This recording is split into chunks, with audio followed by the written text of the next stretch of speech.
چین کا ایک اور ملک میں $60 ارب سرمایہ کاری کا اعلان۔ یہ کون سا ملک ہے؟ حیران کن خبر آ گئی۔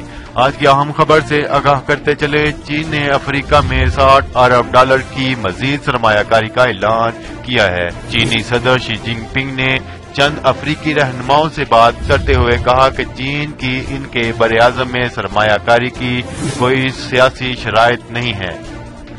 اس موقع پر صدر شی جن پنگ نے چین کی جانب سے افریقہ میں $60 ارب کی ترقیاتی منصوبوں میں مزید سرمایہ کاری کا اعلان بھی کیا۔ واضح رہے کہ چین پر غیر ملکی سطح پر بہت زیادہ قرضوں سے لدی سرمایہ کاری کرنے کے حوالے سے تنقید جا چکی ہے۔ صدر شی جن پنگ یہ اعلان 2 روزہ چین افریقہ سربراہی اجلاس کے آغاز پر کیا، جس میں توجہ کا مرکز in one belt one road منصوبہ ہے۔ یاد رہے کہ $60 ارب کی مذکورہ سرمایہ کاری چین کی جانب سے 2015 میں افریقہ میں سرمایہ کاری کرنے کے منصوبوں سے علیحدہ ہے۔